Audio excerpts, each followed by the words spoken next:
आज इस कार्यक्रम को लेकर के कंक्लूड कर मुझे पूरा किस तरह का ये ऑर्गेनाइजेशन किया है, किस तरह से लोगों को यहाँ रिस्पॉन्स मिल रहा है, क्या कहते हैं? देखो, ये वर्ल्ड रेबीज डे है। इसमें हमने काफी डॉग्स को, इंडियन डॉग्स को हमने वैक्सीन लगी है। कम से कम 200 डॉग्स के आसपास यहाँ पे खुद इंडियन डॉग्स लेके आए हैं। ये एक बहुत बड़ा मतलब इनिशिएटिव है आज के टाइम में। हमने लोगों को जागरूक किया है पोस्टर के थ्रू, अवेयरनेस का भाई कैसे स्टे डॉग आपको रखना है, रेबीज के बारे में लोगों को बताया गया है। और उसमें हमारे डायरेक्टर साहब की बड़ी मदद से हम एनिमल हस्बेंड्री की तरफ से, रोडवे की तरफ से मिलके और भी प्राइवेट संस्थाएं जिनके साथ मिलकर हमने ये कैंप लगाया है। और काफी हमने चारों तरफ से देख रहे हैं, अभी तक सुबह से कम 200 डॉग्स के आसपास आ चुके हैं यहाँ पे। और एक अच्छा मैसेज आ रहा है कि इंडियन डॉग्स को लोग गोद में उठा के लेके आ रहे हैं। और इसमें रेजिडेंस वेलफेयर प्लस दूसरे लोग भी आप आगे क्वेश्चनिंग कर रहे हैं। तो हमारी एक टीम है जो बता रही है कि भाई फीडर कहाँ होना चाहिए, कैसे होना चाहिए। तो आपस में डिस्कशन, काफी एक अच्छा डिस्कशन रहा, जिसमें लोगों को जागरूक कर रहे हैं। भाई अल्टीमेटली अगर स्टे डॉग को आपने खाना खिलाना है किस तरह से, तो काफी राय यहाँ पे ली जाती है। वैक्सीनेशन होता है और इस डॉग को कितने वैक्सीन दिए जाते हैं या कितने साल के पीरियड में? देखो, रेबीज का नॉर्मली तो फर्स्ट वैक्सीनेशन और 2.5 से 3 महीने के आसपास शुरू किया जाता है। उसके बाद 1 महीने बाद उसका बूस्टर देते हैं, फिर उसके बाद हर साल एक ही लगता है वैक्सीनेशन। बस किस तरह से पहचान करें कि कुत्ते में रेबीज के लक्षण है, तो ताकि उसको आम जो दूसरे कुत्ते हैं उनसे अलग किया जा सके, या कहाँ पे? देखो, उसका बिहेवियर चेंज हो जाता है। वो अल्टीमेटली खाना पीना बंद कर देता है, उसकी सेंस खत्म हो जाती है। और वो अल्टीमेटली उसकी टेंडेंसी और बाइट की होती है, अलग अलग उसके होते हैं। एक डम रेबीज होता है, उसमें नॉर्मली लोग कुछ नहीं बोल पाते, डम की तरह रहता है। कई बार लोग क्या करते हैं, जैसे कुत्ते ने खाया नहीं लेकिन नाखून लग गया, तो सोचते हैं कि हमें कुछ नहीं हुआ। क्या वास्तव में ऐसा है, या फिर उनको इंजेक्शन लगवाना चाहिए अपने कुत्ते को भी और खुद को भी बाद में इंजेक्शन? जो भी पशु पाल रहा है, स्पेशली डॉग्स या कैट्स, उन नाम बताते हैं। मैं डॉक्टर राहुल पवार, दिल्ली सरकार में वेटनरी ऑफिसर की पोस्ट पे कार्यरत हूँ और दिल्ली वेटनरी एसोसिएशन में जनरल सेक्रेटरी की पोस्ट पे हूँ। तो ये जो कैंप हम हर साल लगाते आ रहे हैं हमारे प्रेसिडेंट सर और हमारे डायरेक्टर सर के गाइडेंस के अंदर, और हर साल हम अलग अलग हॉस्पिटल्स में लगाते हैं, जहाँ 200 से 500 डॉग्स को, street dogs as well as pet dogs को मिला के वैक्सीनेशन किया जाता है। और इसमें मेन हमारा पर्पज होता है अवेयरनेस करना। वैक्सीनेशन तो एक कंटिन्यूस प्रोसेस है, हो ही रही है, लेकिन अवेयरनेस लोगों को ये पता होना चाहिए कि वैक्सीन कब करानी है, किस इंटरवल में करानी है, रेगुलरली करानी है, और क्या सिम्टम्स हैं, या बाय चांस आपको डॉग ने काट लिया तो आपको क्या करना है। ये सब जिस टाइप का अवेयरनेस हम रेगुलरली इन प्रोग्रामों के द्वारा पब्लिक तक पहुंचाते हैं। तो इसमें हमारा उद्देश्य आज भी यही है कि क्योंकि अभी आपने सबसे सुना ही होगा, सुप्रीम कोर्ट के कुछ आदेश आए थे, दिल्ली सरकार की कुछ गाइडलाइंस थी, तो उसी को देखते हुए ये स्पेशल प्रोग्राम रखा गया, जिसमें अवेयरनेस मेन मुद्दा रहा है कि डॉग्स को फीडिंग करते वक्त कहाँ करनी चाहिए, जो एग्रेसिव डॉग्स है उसको कैसी पहचान की जा सकती है, क्योंकि हर डॉग रेबिड नहीं होता, हर डॉग काटने से रेबीज निकलता, उसका प्रिवेंशन है, ये 100% क्योरेबल डिसीज है, लेकिन आपको इसको प्रिवेंट करना होता है बाय वैक्सीन। बीमारी होने के बाद कोई इलाज नहीं है, लेकिन इसको अगर हम पहले ही वैक्सीनेशन कर लेते हैं, एक तो डॉग को, और दूसरा बाय चांस किसी को काट ले डॉग, तो उसको जो ह्यूमन है वो भी अपना वैक्सीन कंप्लीटली पूरी तरह करवा लेता है, तो ये सेफ हो जाता है। तो 100% प्रिवेंटेबल है विद हेल्प ऑफ वैक्सीन। तो ये जो अवेयरनेस है ये पब्लिक में होनी चाहिए, क्योंकि अननेसेसरी डॉग से डरने की भी जरूरत नहीं है। डॉग किसी को काट लेता है तो सबसे पहले अगर आपकी कोई वुंड है, तो जैसे कपड़े धोने की साबुन होती है जो अल्कलाइन इन नेचर होती है, तो वायरस अल्कलाइन कंडीशन में जिंदा नहीं रहता। बाय चांस अगर वहाँ रेबीज वायरस है तो उसको continuously 10-15 minutes running tap water में वॉश कर लीजिए अपने वुंड को। तो बाय चांस अगर वायरस है भी लोकली तो वो डीनेचर हो जाता है। उसके बाद अगर वुंड पड़ी है तो जो मेडिकल ऑफिसर्स हैं, दिल्ली सरकार के बहुत सारे अस्पतालों में एंटी रेबीज की फ्री वैक्सीनेशन की सुविधाएं हैं, ह्यूमन के लिए भी और पशुओं के लिए भी। तो सबसे पहले जो नियर बाय हॉस्पिटल है दिल्ली सरकार का, वहाँ जाके रिपोर्ट करना है, और उसके बाद वो जो वैक्सीनेशन का कोर्स बताएंगे वो कंप्लीट करना है, जिससे आप 100% सेफ रह सकते हैं। तो जैसे कि मेरा एक सवाल है कि घरेलू जो डॉग्स होते हैं उनको एंटी रेबीज लगी भी है, अगर काटा नहीं है, नाखून लग गया है, तो क्या उस कंडीशन में भी इंसान को हमारी वैक्सीनेशन करानी चाहिए? देखो, नाखून लगने से एज सच वायरस स्प्रेड नहीं होता है, लेकिन अगर बाय चांस वो उसका सलावा किसी कारण से लग जाता है, वुंड हो गई है और वो आपको चाट रहा है, और अगर वो रैबिट डॉग है तो ये फैल सकता है उस केस में। अदरवाइज नॉर्मल इचिंग या इससे नहीं होता है। डॉग भी बीमार होना जरूरी है रेबिस फैलाने के लिए। अगर नॉर्मल डॉग है तो उससे रेबिस नहीं फैलता, और अगर आपने वैक्सीन लगा रखी तो सेफ साइड में है। तो वो आपको जरूर देखना है कि अगर वो बीमार डॉग है, उसके बिहेवियर चेंजेस हैं, और वो उसने अगर नाखून भी लगाया और बाद में लीक भी कर रहा है, तो वो ज्यादा चांसेस आफ्टर लीकिंग, क्योंकि उसके सलाइवा से वायरस फैल सकता है।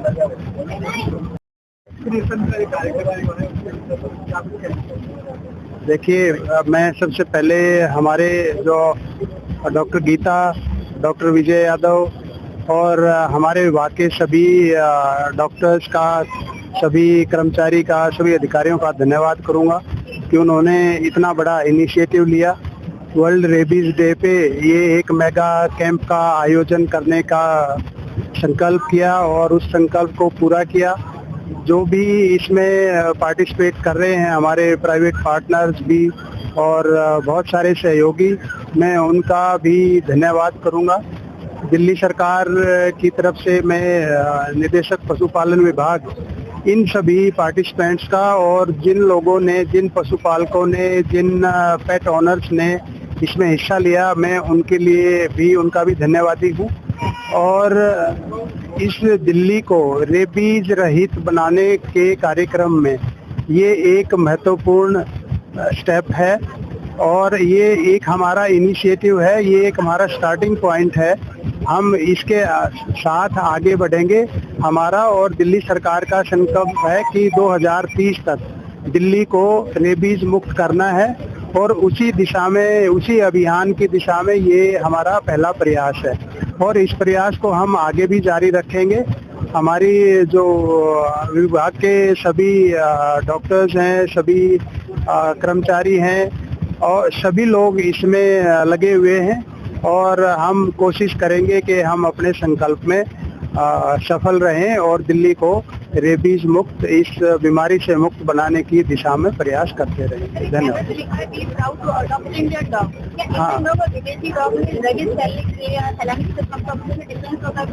देखिए, बेसिकली डॉग जो है वो रेबीज का कैरियर होता है, तो हम डिफरेंशिएट नहीं कर सकते कि जो विदेशी डॉग है और हमारे डॉग हैं उसमें कुछ फर्क होगा। लेकिन जब हम वैक्सीन करवा लेंगे, जब हम इनको एंटी रेबीज वैक्सीन दे देंगे, चाहे हमारे देशी कुत्ते हों और चाहे विदेशी कुत्ते हों, तो उनमें वो रेबीज के कीटाणु फैलाने की क्षमता कम होगी, रोग प्रतिरोधक क्षमता बढ़ेगी।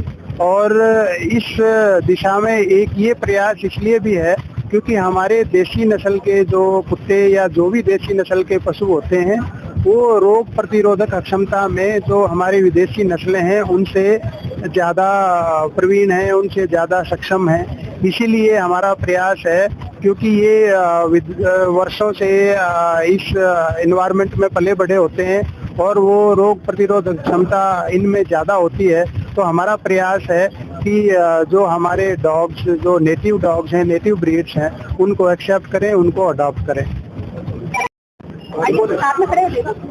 मैं सिर्फ यही संदेश देना चाहूँगा कि अल्टीमेटली सभी डॉग्स को, चाहे हमारा पेट डॉग है या हमारा इंडियन डॉग है, सभी को वैक्सीनेशन जरूरी है। और एक बार वैक्सीन लगने के बाद, उसका बूस्टर लगने के बाद फिर हर साल वैक्सीनेशन जरूरी है। और सबसे जरूरी क्या है आज के टाइम में, मैं संदेश देना चाहूँगा, हमारे इंडियन डॉग जो हमारे एनवायरनमेंट के हिसाब से इंडियन डॉग को अडॉप्ट करना चाहिए। उससे क्या कि अच्छा संदेश आता है। आज जो इतना घमासान मचा था कि भाई नॉर्मली लोग कर रहे थे, अगर हम लोग आपस में अगर हमारे में जागरूकता फैलाए, वो तो अल्टीमेटली अगर एक एक डॉग भी मान के चलो कि अडॉप्ट करें तो काफी प्रॉब्लम हमारी सॉल्व हो जाएगी। और दूसरा ये कि हमारे सर्कमस्टांसेस के हिसाब से हमारा इंडियन डॉग वो बीमार भी कम होता है, इम्यूनिटी भी ज्यादा होती है, उसको एक्सेप्ट ऑलरेडी हमारे को अडॉप्ट करना चाहिए। और दूसरा ये है कि आपस में मैं कहता हूँ कि नॉर्मली जो आज का सबसे बड़ा मुद्दा है अभी फीडर का और जो नॉर्मली एनिमल लवर का, तो इनको आपस में बैठ के एक ऐसा आपस में बैठ के आपस में बैठना चाहिए, एक जगह पे बैठना चाहिए, डॉक्टर की मदद भी लेनी चाहिए, जिसमें दूसरा कि एनिमल का वेलफेयर को हमेशा प्रायोरिटी होनी चाहिए और आपस में लड़ाई ना झगड़ा ना करके उसको हमारे को एक जगह बैठ के उस चीज को सोल्यूशन उसका निकालना चाहिए, क्योंकि एनिमल का वेलफेयर, डॉग्स का वेलफेयर भी सबसे जरूरी है। अभी कुत्ते प्राचीन समय से ही मनुष्य के साथ रहे हाँ, हाँ। शास्त्रों में भी उल्लेख मिलता है। और दूसरा सबसे बड़ा ये कि एक ये जानवर का है दोस्तों मैं पर्टिकुलर कहूंगा, जिस एरिया के अंदर डॉग रहता है अगर उसको दूसरी जगह आप छोड़ दोगे या दूसरी जगह तो दूसरे लोग उसको नहीं जीने देंगे, लड़ाई झगड़ा होगा। और दूसरा क्या है कि अल्टीमेटली वो खुद अपने आप में आधा खत्म हो जाएगा, वो खाना पीना बंद कर देगा। शेल्टर में कहीं भी आप छोड़ोगे तो इससे क्रूरल्टी मतलब उस जानवर के साथ। वो जहाँ रह रहा है वही उसके मैम डॉक्टर अनिल चंदू, मैं दिल्ली गवर्नमेंट वेटनरी हॉस्पिटल में हूँ। और जैसे आपका एक क्वेश्चन था कि भाई नाखून लगा दिया तो लगाना चाहिए कि नहीं लगाना चाहिए, देखो ऐसा सच तो उससे नहीं होता अगर डॉग हेल्दी है। बट कई बार हमें खुद नहीं पता कि नाखून लगा के हमने चाटा, डॉग ने चाटा कि नहीं चाटा, क्योंकि we are not aware that time. बहुत सारों को ऐसा आता है वो पूरी हिस्ट्री बता ही नहीं पाते, क्योंकि ये जो मोमेंट्स होते हैं ये ऐसे होते हैं कि वो आप पूछोगे वो बताएंगे लेकिन कई बार वो मिस कर जाते हैं हम भी कुछ बताने में। तो इसलिए क्योंकि एंटी रेबीज इतनी मतलब रेबीज की इतनी खतरनाक बीमारी है तो वैक्सीन लोग हमेशा कोई भी बोला तो वैक्सीन करा लेना चाहिए। पर ऐसा जैसे स्क्रैच मार दिया, लेकिन आपके अगर जैसे सपोज कीजिए आपके स्किन के ऊपर कोई एब्रेशन है और उससे डॉग चाट लेता है तो सलाइवा से मेनली फैलता है। तो ये जो हिस्ट्री है बहुत इंपॉर्टेंट होता है। फिर दूसरा क्या है, अगर किसी डॉग ने काट लिया, स्क्रैच किया, सबसे इम्पोर्टेंट है कि तो जितने जो वायरस जो होता है वहां पे निकल जाता है। अगर साबुन हो तो कई बोलते हैं जी साबुन नहीं है, अगर साबुन नहीं है तो नॉर्मल वाटर से धो लो, लेकिन वो अगर जितना आप जल्दी धो लोगे तो आप काफी सेफ हो जाओगे। बस मैं इतना जल्दी होता है। हाँ जी, जैसे कि आपने कहा कि जो रेबीज होता है अल्कलाइन चीजों से खत्म हो जाता है, जो उसके दूध होता है डॉग का, उसमें उसको मीठे से दूर रखा जाए तो भी रेबीज के चांसेस कम होते हैं। क्या बोल रहे हैं? मीठा अगर डॉग के खाने में कम होता है तो क्या उसके जो रेबीज के चांसेस वो कम होते हैं? नहीं, ऐसा कुछ नहीं है, उस तरह से कुछ नहीं है। कई लोग ऐसे कहते हैं कि मीठा नहीं देना चाहिए डॉग। नहीं, मीठा तो नहीं देना चाहिए, मीठा बिल्कुल नहीं देना चाहिए, स्किन की दिक्कत हो जाती है इनके अंदर, ठीक है ना, मीठा नहीं देना चाहिए। कुत्ता की गैल कुत्ता बनता है।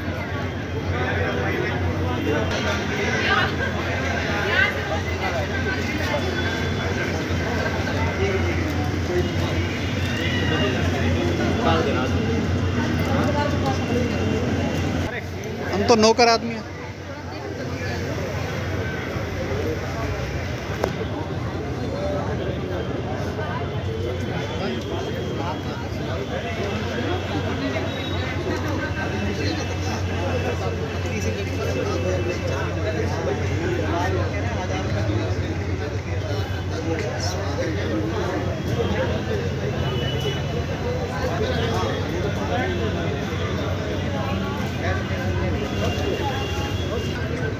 सामने